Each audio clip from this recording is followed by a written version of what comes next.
Moonfield Plantation, Mississippi, 1857. Every 3 months, Cornelius Briggs summoned an enslaved man to his office. He would present a document of manumission and declare that the man was free. He permitted the chosen one to request any food that night: roasted meat, potatoes, even sweets from the big house. "You deserve to eat like a free man," Briggs would say, smiling. The following morning, the freedman was gone. Briggs explained to the others that he had left for the North, for Canada, to begin a new life. No one questioned it, no one suspected. But the men did not go north. They went to the Vigil Stone, a granite monolith at the edge of the property. There, Briggs performed his ritual. Cross in hand, Bible open, ropes prepared.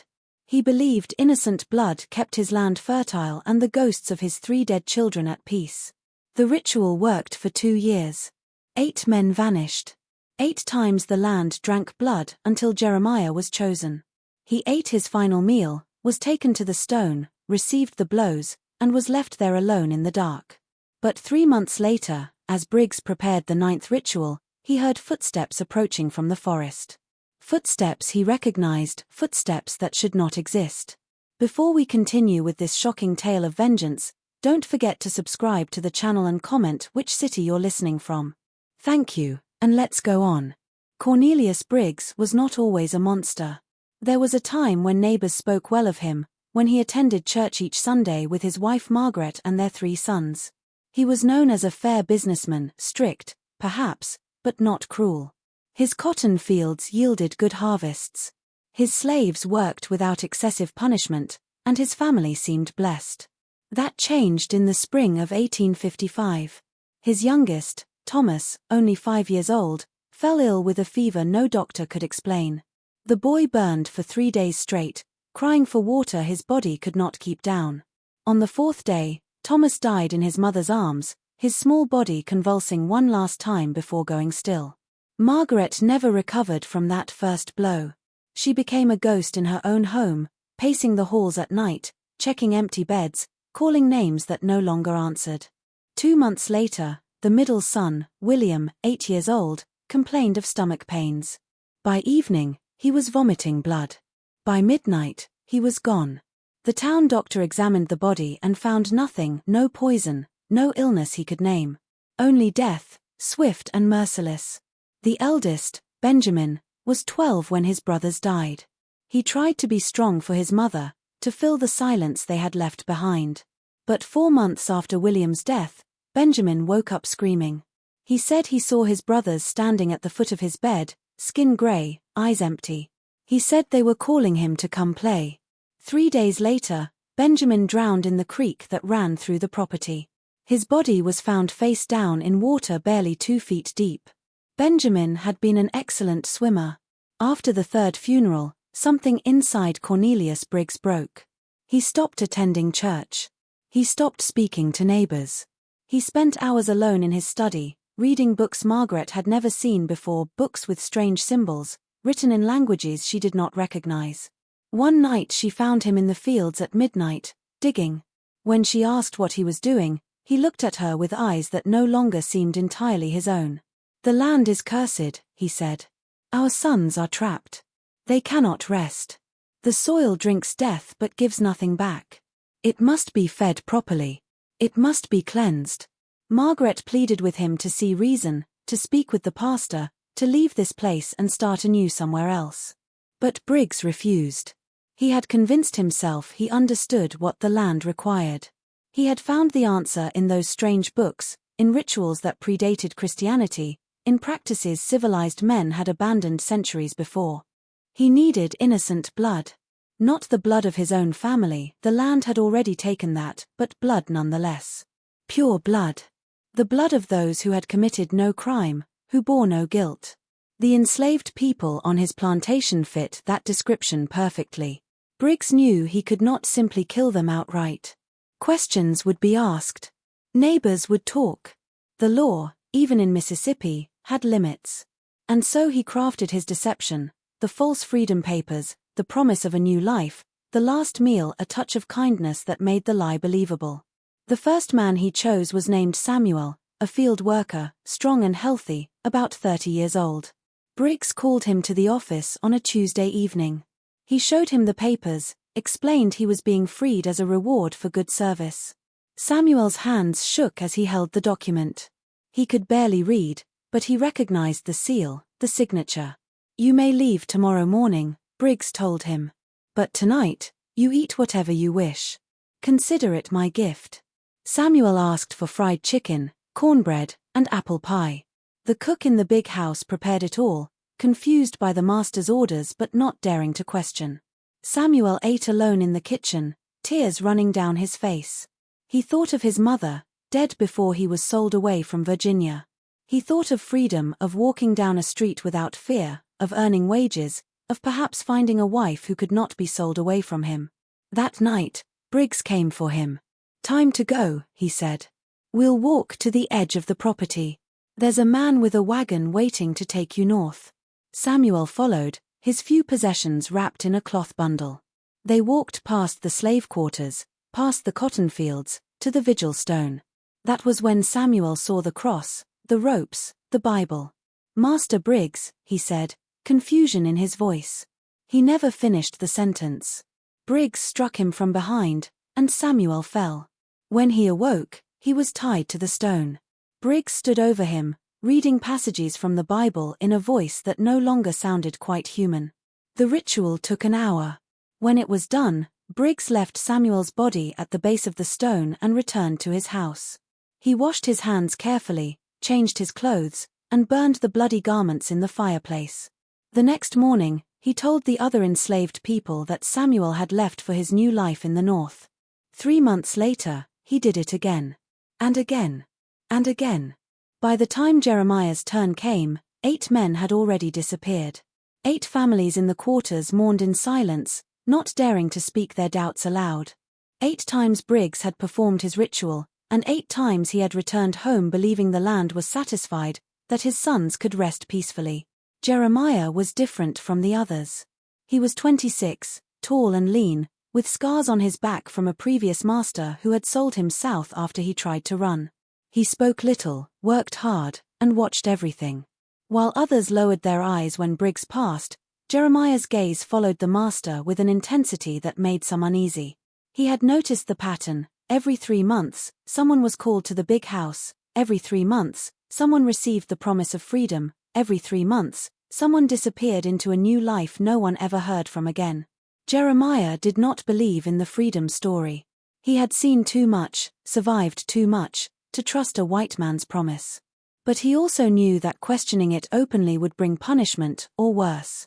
So he watched and waited, memorizing details, counting days on a mental calendar no one could take from him. When Briggs came for him on a cold November evening, Jeremiah was not surprised. He had felt it coming, like animals sense storms before they arrive. The master stood at the door of his cabin, lamplight making his face look skeletal, almost demonic. "Jeremiah," Briggs said, "come with me to the house. I have good news." Jeremiah followed, his heart beating steady and slow. Fear was there, yes, but also something else. Curiosity. A strange calm that came from finally knowing his suspicions were about to be confirmed. In the study, Briggs showed him the document, the official-looking paper with its fancy seal and flowing script. "You've been a good worker," Briggs said. "Never caused trouble. I've decided to grant you your freedom. Tomorrow morning, you'll begin your journey north." Jeremiah took the paper, pretending to study it carefully. He could not read well, but he could tell this document was different from others he had seen. The ink looked too fresh. The seal seemed wrong somehow. But he played his part. "Thank you, Master Briggs," he said, keeping his voice neutral. "I never thought I'd see this day. Before you leave," Briggs continued, "you may request any meal you'd like tonight. Anything at all. You've earned it." This was the test. Jeremiah understood that refusing would seem suspicious, so he nodded slowly. "I'd like roasted beef, if that's possible, and corn, and peaches in syrup, like I remember from when I was a boy." Briggs smiled. "It shall be done. Go back to your cabin and rest. I'll have the food brought to you." But Jeremiah did not rest. Instead, he used those hours to prepare. He took the small knife he kept hidden, the one he used for carving wood in his spare time. He tucked it into his belt, concealed under his shirt. He thought about running right then, disappearing into the woods before whatever Briggs had planned could happen. But something stopped him. Maybe it was the thought of the 8 men before him. Maybe it was the need to know the truth, to confirm what his instincts screamed. Maybe it was simply that he was tired of running, tired of surviving, and some part of him wanted to face whatever darkness lived in Cornelius Briggs head-on. The food came as promised, plates of beef still steaming, corn with butter melting over golden kernels, peaches swimming in sweet syrup. It was more food than Jeremiah had seen in months, maybe years. The enslaved woman who brought it, old Sarah from the kitchen, looked at him with eyes full of sorrow and knowing. She said nothing, but as she turned to leave, she touched his shoulder briefly. It was a gesture of goodbye, of blessing, of recognition. She knew what this meal meant. She had prepared 8 others just like it. Jeremiah ate slowly, tasting everything, committing it to memory. If this was to be his last meal, he would experience it fully. The beef was tender, seasoned with herbs he could not name. The corn tasted like summer. The peaches were sweet enough to make his teeth ache. When he finished, he sat in his cabin and waited. Through the single small window, he watched the moon rise, full and bright. He heard the night sounds of the plantation, the distant lowing of cattle, the creek running over stones, an owl calling from the trees. Near midnight, Briggs came for him. "It's time," the master said. "Gather your things. The wagon is waiting." Jeremiah took his small bundle, a spare shirt, a tin cup, nothing of value because he owned nothing of value. They walked together through the darkness, past the quiet slave quarters where families slept or pretended to sleep, past the cotton fields where Jeremiah had worked countless hours under the burning sun. They walked toward the tree line, toward the forest, toward the edge of the cultivated world. And there, exactly as Jeremiah had begun to suspect, stood the vigil stone. It was massive, taller than a man, its surface smooth and dark. In the moonlight, it looked like a giant tooth jutting from the earth's jaw. Around it, the ground had been cleared. A wooden cross stood planted in the soil. Ropes lay coiled beside it like sleeping serpents. And Briggs carried his Bible held against his chest like a shield. "Master Briggs," Jeremiah said carefully, "where is the wagon?" "There is no wagon," Briggs replied, his voice flat and cold. "There never was." He moved quickly for a man his age, striking Jeremiah across the back of the head with something heavy. Jeremiah stumbled, fell to his knees, his vision swimming. He reached for the knife at his belt, but Briggs kicked his hand away. "Don't struggle," Briggs said. "It's better if you don't. This is for a greater purpose. Your sacrifice will feed the land. It will keep my boys at rest. You should be honored." Through the pain and dizziness, Jeremiah felt himself being dragged to the stone. He felt the ropes wrapping around his wrists and ankles. He felt the cold granite against his back. Above him, the moon stared down like a blind white eye, witnessing but not intervening. Briggs opened his Bible and began to read. But these were not normal verses. The words were twisted, corrupted, mixed with phrases that belonged to no Christian teaching. Jeremiah had heard preaching before, both the honest kind and the kind used to justify slavery. This was different. This was something darker, older, wrong in a way that made his skin crawl even as his blood began to flow. The knife Briggs used was silver, etched with symbols. Each cut was precise, deliberate, placed according to some pattern only the master understood. Jeremiah tried not to scream, but the pain was beyond anything he had experienced, worse than the whip, worse than branding. This pain felt like it went deeper than flesh, like it was cutting into something essential. "8 before you," Briggs muttered as he worked, his eyes glazed and distant. 8 offerings, and now you make 9. The land is almost satisfied, almost cleansed. My boys can almost rest. Jeremiah's vision began to fade. He felt his life spilling out, felt the coldness spreading through his limbs. This was death, then. This was how it ended, not escaping to freedom, not growing old. Just bleeding out on a stone while a madman quoted corrupted scripture. But as consciousness slipped away, Jeremiah made a choice. He could not save himself, but he could remember.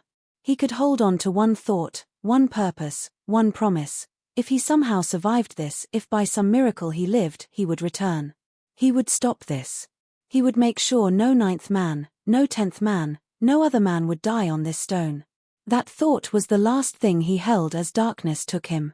Briggs finished his ritual, speaking the final words, tracing the final symbol on Jeremiah's chest. Then he stepped back, breathing hard, his clothes spattered with blood. He looked at the body tied to the stone and felt the familiar emptiness that came after. No peace, no sense of accomplishment, just exhaustion and a hollow certainty that this would never be enough, that the land would always demand more. He left Jeremiah there, as he had left the others. The ropes would rot, the body would be consumed by animals. By the time anyone found the stone, there would be nothing left but bones, and bones told no tales. Briggs walked back to his house, washed his hands, burned his clothes, and climbed into bed beside his wife, who no longer asked where he went on these nights. By morning, he would tell the others that Jeremiah had left for his new life. By morning, the pattern would continue. But that night, something different happened. It began to rain, not a gentle rain, but a sudden, violent downpour that hammered the earth and turned the cleared space around the vigil stone into mud. The rain washed over Jeremiah's body, cold and relentless, pouring into his wounds, running across his face. And somewhere deep inside, past the pain, past the darkness, past what should have been death, something stirred, a heartbeat, faint and irregular, but present. Jeremiah's eyes opened slightly. He could not move, could not think clearly, but some basic survival instinct activated.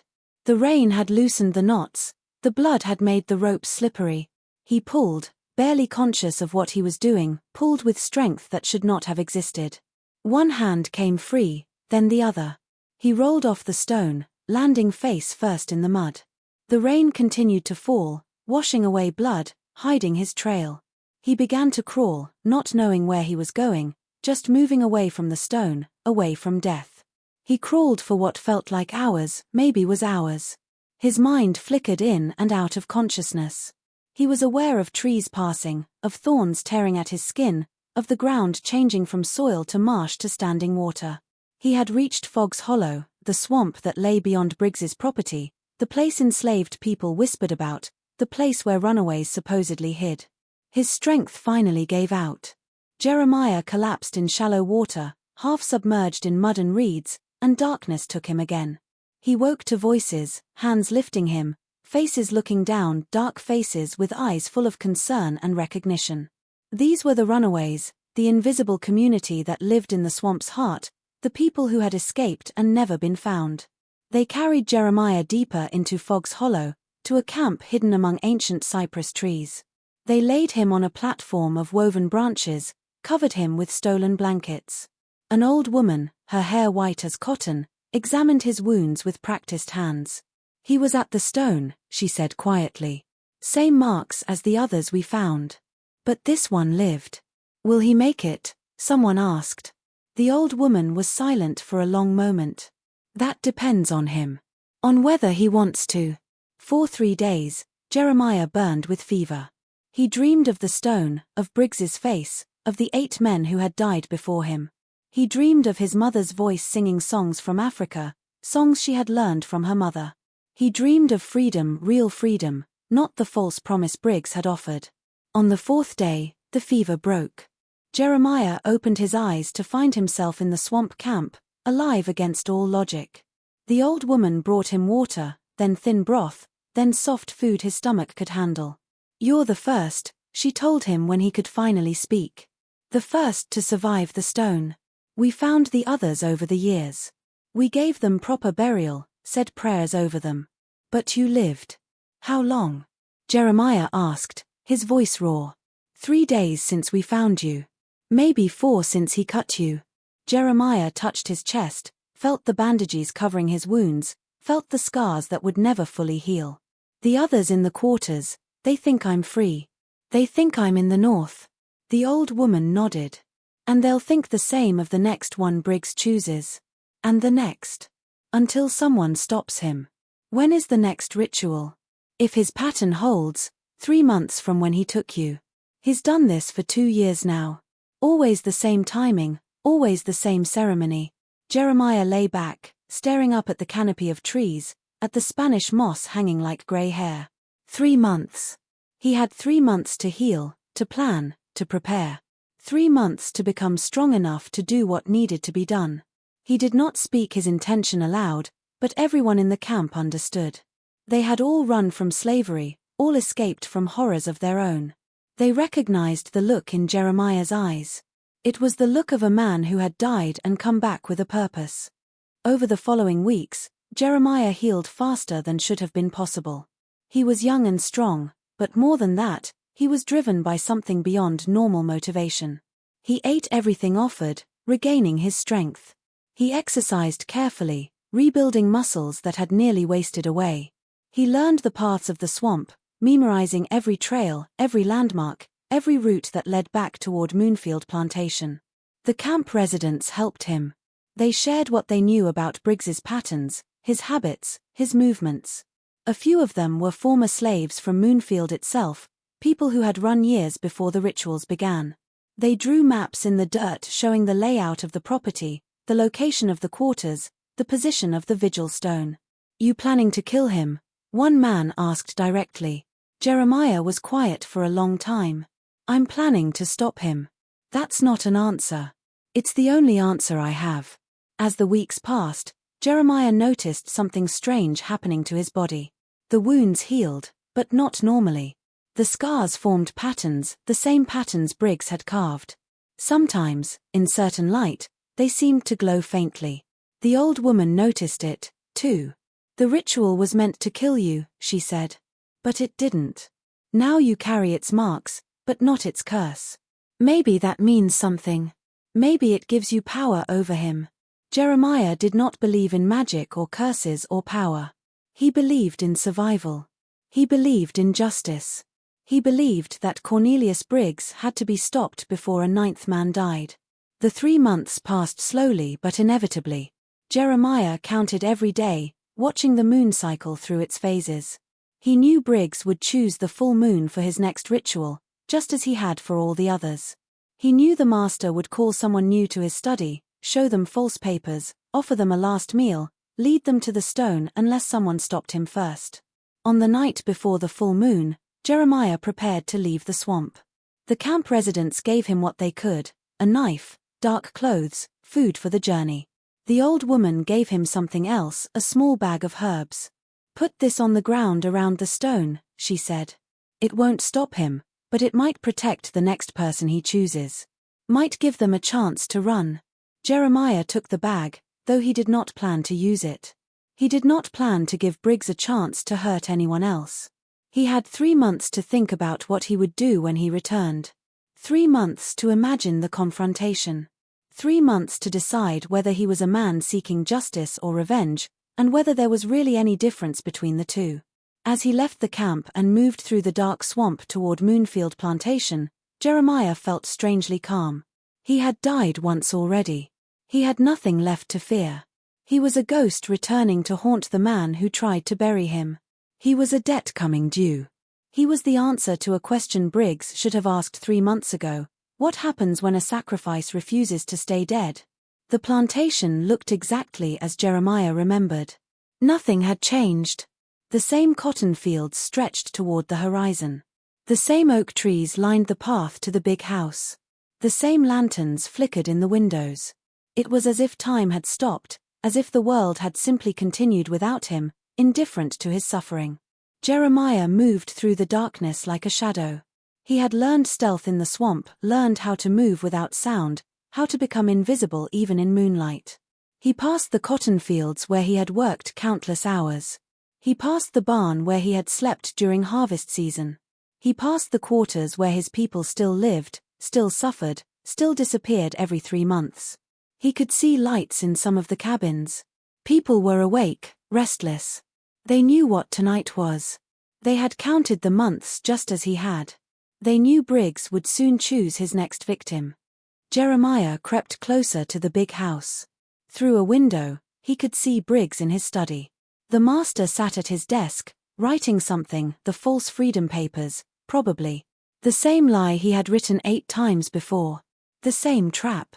For a moment, Jeremiah considered going in right then, breaking through the door, confronting Briggs before the ritual could begin. But something held him back. He needed to see it. He needed to witness the full extent of Briggs's deception. He needed proof of what the master had done, not just to him, but to all the others. He moved to the quarters and waited in the shadows. Sure enough, within the hour, Briggs emerged from the big house carrying his lamp. He walked with purpose toward the cabins, his Bible tucked under one arm. Briggs stopped at one particular cabin and knocked. The door opened slowly. A young man stepped out, maybe 20 years old. His name was Moses. Jeremiah knew him slightly, a quiet worker, good with his hands, skilled at repairing tools and equipment. Jeremiah watched as Briggs spoke to Moses, saw the young man's face transform from confusion to disbelief to cautious hope. Saw him follow Briggs back toward the big house. Saw the trap closing just as it had closed on him 3 months ago. Jeremiah followed at a distance. He watched through the window as Briggs showed Moses the papers. Watched Moses touch the document with trembling fingers. Watched Briggs smile that same false smile and make the same false promise. "You may request any meal tonight," Briggs said. "Anything you want. You've earned it." Moses asked for chicken and rice and sweet potatoes. Simple food, comfort food, the kind of meal a mother might make for a son coming home. Jeremiah felt something twist in his chest. This boy believed, just as Samuel had believed, just as all of them had believed. Moses was sent back to his cabin to wait for his meal. Briggs remained in the study, preparing. Jeremiah could see him gathering his ritual items, the Bible, the silver knife, the ropes, everything laid out carefully, methodically. Jeremiah moved back toward the vigil stone. He wanted to be there first. He wanted to see Briggs arrive with his victim. He wanted to time his intervention perfectly. The stone stood exactly as he remembered it, massive, dark, stained with the blood of 8 men, though the rain had washed most of it away. The cross was still planted in the ground. The cleared circle around it was still maintained. Briggs took pride in his killing ground. Jeremiah positioned himself in the trees at the edge of the clearing. From there, he could see everything but remain hidden. The moon rose higher, full and bright, casting silver light over the scene. It was almost beautiful in a terrible way, almost peaceful. Hours passed. Jeremiah waited with the patience he had learned in the swamp. He did not move, did not make a sound. He became part of the forest, part of the darkness, part of the night itself. Finally, near midnight, he heard them coming, footsteps crunching through fallen leaves. 2 sets, one confident and steady, one hesitant and uncertain. Briggs emerged from the tree line first, holding his lamp high. Moses followed behind, looking around nervously. The young man had eaten his last meal. Now he expected to meet his transport to freedom. "Where is the wagon, Master Briggs?" Moses asked, his voice small. "Just ahead," Briggs lied. "Past the stone. The driver doesn't like to come too close to the plantation. Too many patrols." They walked into the clearing. Moses saw the vigil stone and stopped. Saw the cross. Saw the ropes coiled on the ground. "Master Briggs, I don't understand. What is this place?" Briggs set down the lamp. When he turned to face Moses, his expression had changed completely. The false kindness was gone. What remained was cold and empty. "This is where you fulfill your purpose," Briggs said. "This is where you join the others. Where you feed the land that feeds us all. Where you help my boys rest in peace." Moses started to back away, but Briggs was faster. He struck the young man with the same heavy object he had used on Jeremiah. Moses fell hard, his head hitting the ground with a sickening sound. Jeremiah tensed in his hiding place. Every muscle in his body screamed to move, to intervene, to stop this. But he forced himself to wait just a moment longer, just until Briggs was completely occupied. Briggs dragged Moses to the stone and began tying him down. The young man was conscious but dazed, mumbling words that made no sense. Blood ran from a cut on his forehead where he had struck the ground. Briggs opened his Bible and began his corrupted recitation, the same twisted verses, the same dark ritual. He raised the silver knife, positioning it above Moses's chest, preparing to make the first cut. That was when Jeremiah stepped into the clearing. Stop. The single word cut through the night like the crack of a whip. Briggs froze, the knife still raised. He turned slowly, his face going pale in the moonlight. For a long moment, neither man moved. Briggs stared at Jeremiah as if seeing a ghost. In a way, he was. "You're dead," Briggs whispered. "I left you dead." "You left me to die," Jeremiah corrected. "It's not the same thing." Briggs's hands began to shake. The knife trembled. "This isn't possible. You were dead. I made sure. I performed the ritual correctly. You should be dead." "I was," Jeremiah said, walking closer. "I felt myself dying. Felt the life leaving my body. Felt the cold taking me. But something brought me back. Maybe it was the rain. Maybe it was luck. Maybe it was something else. Does it matter?" "Stay back," Briggs commanded. But his voice lacked conviction. He looked at Jeremiah's chest, at the scars visible through his torn shirt, the marks of the ritual, the patterns Briggs himself had carved. "You bear the signs. How are you alive?" "Because your ritual is a lie," Jeremiah said. "Just like your freedom papers are a lie. Just like everything about you is a lie. You're not healing the land. You're not helping your sons rest. You're just a murderer hiding behind scripture." "You don't understand," Briggs said desperately. "My boys, they suffered. They died in pain. The land took them. I had to pay the debt. I had to balance the scales. By killing innocent men? By lying to them? By making them eat a last meal thinking they were free?" Jeremiah's voice rose. "Your boys are dead, Master Briggs. Nothing you do will bring them back. All you've done is create 8 more ghosts. 9, if you count me." Briggs looked at the knife in his hand, then at Moses tied to the stone, then back at Jeremiah. "If I don't finish the ritual, they'll never rest. My boys will wander forever. The land will turn sour. Everything will fail." "It's already failed," Jeremiah said. "Look at yourself. Look at what you've become." Something in Briggs's eyes shifted. For just a moment, clarity broke through the madness. He looked at his hands, stained with blood from 9 men. He looked at the stone, at the cross, at the corrupted Bible. He looked at what he had built in his grief and saw it for what it truly was. "I only wanted them to rest," he said quietly. "I only wanted to stop hearing them call for me at night." "Then let them go," Jeremiah said. "Let all of us go." But the moment of clarity passed. The madness returned, stronger than before. Briggs's face hardened. He raised the knife again. "No. No. I'm too far in now. I can't stop. If I stop, it means everything I've done was for nothing. It means I murdered 8 men for no reason. I can't accept that. I won't."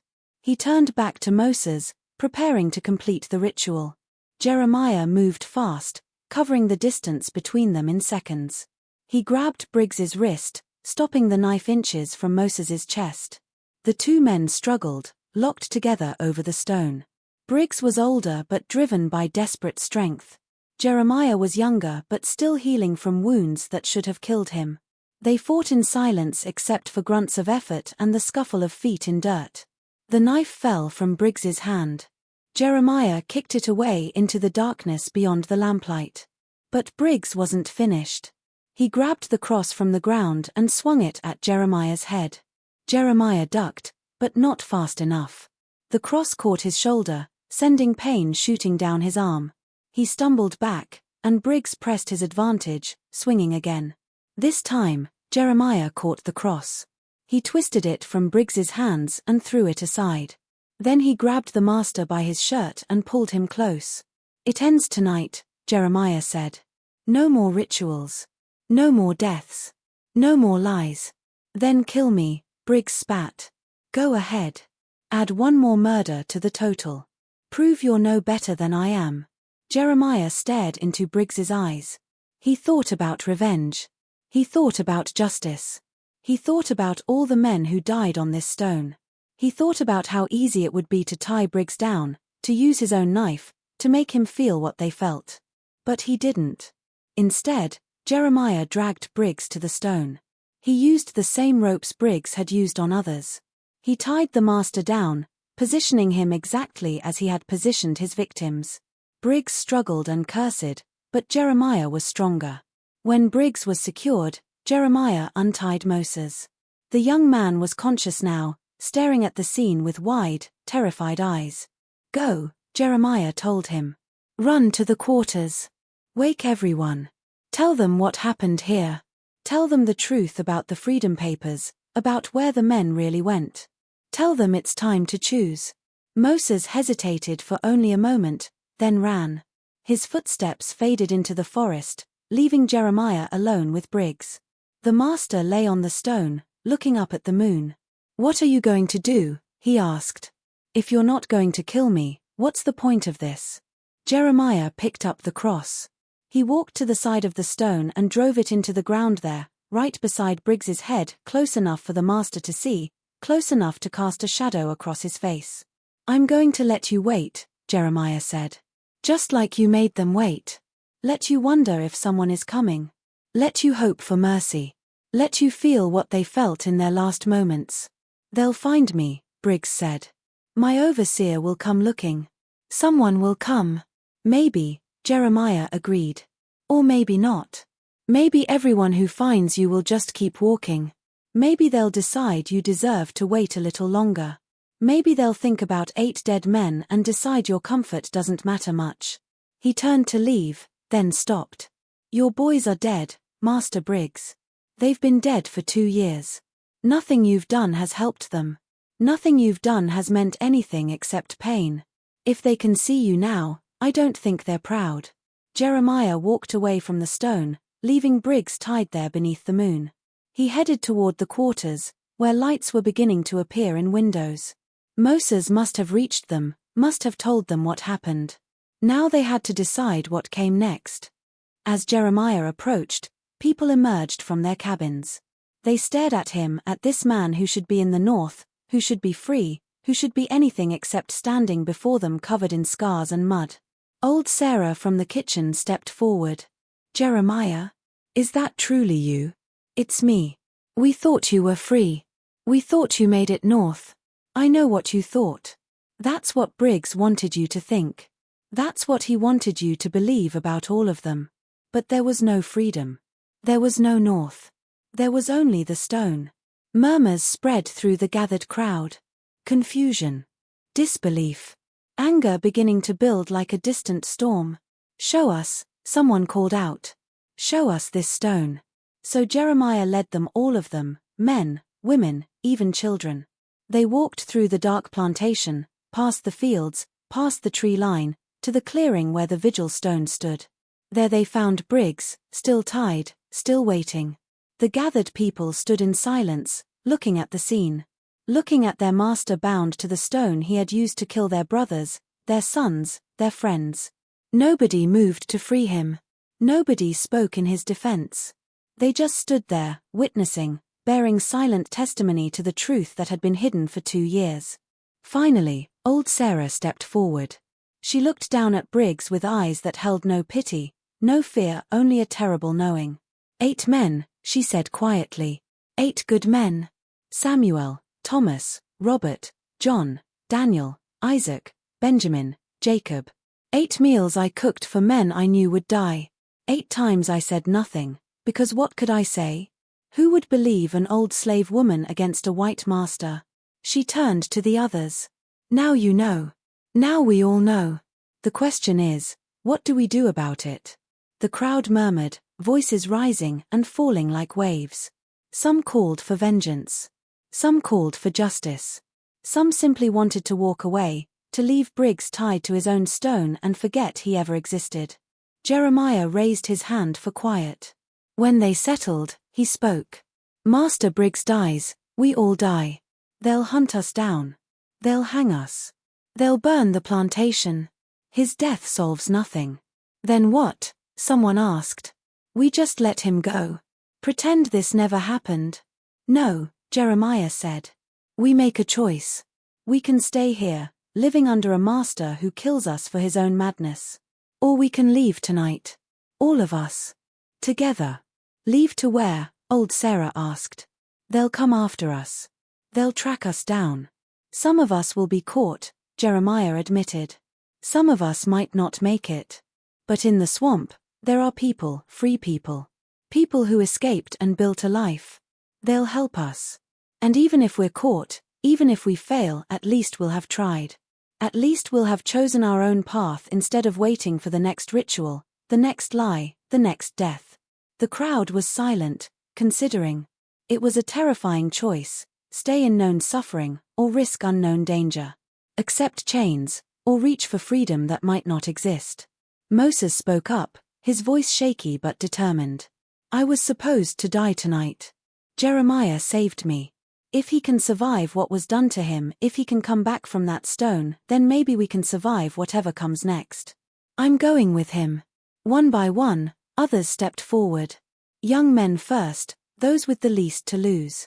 Then families, parents making the impossible choice to risk their children's lives for a chance at freedom. Then the old ones, those who had nothing left except the hope of dying somewhere other than this cursed plantation. Not everyone chose to go. A few, mostly the very old or the very afraid, decided to stay. Jeremiah didn't judge them. Freedom was a choice, and choosing to stay was still a choice. What about him? Someone asked, pointing at Briggs. Jeremiah looked at the master, still tied to the stone. We leave him. Someone will find him eventually. Or they won't. Either way, his ritual ends tonight. They gathered what they could carry: food from the kitchens, blankets, tools, anything that might help them survive in the swamp. They moved quickly, knowing that time was precious, that morning would bring overseers and questions and pursuit. As they prepared to leave, Jeremiah returned one last time to the vigil stone. Briggs was still there, his eyes following Jeremiah's movements. You're making a mistake, Briggs said hoarsely. They'll catch you. They'll make examples of you all. They'll hang you slowly while everyone watches. Maybe, Jeremiah said. But at least we'll hang as men who chose freedom, not as sacrifices to your madness. My boys, Briggs whispered. What about my boys? Your boys are dead, Jeremiah said again. Let them rest. Let them finally, truly rest. Stop using their memory as an excuse for murder. He walked away without looking back. Behind him, Briggs began to call out, his voice rising in desperation, calling for help, calling for mercy, calling for someone to release him. But the only answer was silence, and the sound of many feet walking away, walking toward the forest, walking toward an uncertain future that was still better than the certain death Briggs offered. The group moved through the night, guided by Jeremiah's knowledge of the swamp paths. It was slow going with so many people, especially the children and the elderly, but they pressed on, driven by fear and hope in equal measure. Behind them, Moonfield Plantation stood empty and quiet. The cotton fields waited for workers who would never return. The big house stood dark except for one window, where Margaret Briggs looked out, wondering where her husband had gone, wondering why everything felt so silent, wondering if she should be relieved or terrified. At the vigil stone, Cornelius Briggs lay bound beneath the moon, the cross casting its shadow across his face. He had spent 2 years bringing men to this stone, promising them freedom, delivering death. Now he lay in their place, waiting for a rescue that was slow in coming. Hours passed. The moon tracked across the sky. Briggs's voice grew hoarse from calling. His wrists bled where the ropes cut into them. The irony was not lost on him. As dawn began to lighten the eastern sky, he heard footsteps. His heart leaped with hope. Someone was coming. Someone would free him. He would hunt down the runaways. He would make examples of them. He would. But it wasn't his overseer who emerged from the trees. It was Margaret. His wife, whom he hadn't seen smile in 2 years. His wife, who had become a ghost in their own house. His wife, who now stood over him with an expression he couldn't read. Margaret, he gasped. Thank God. Untie me. The slaves have rebelled. They've run. We must alert the militia immediately. She didn't move.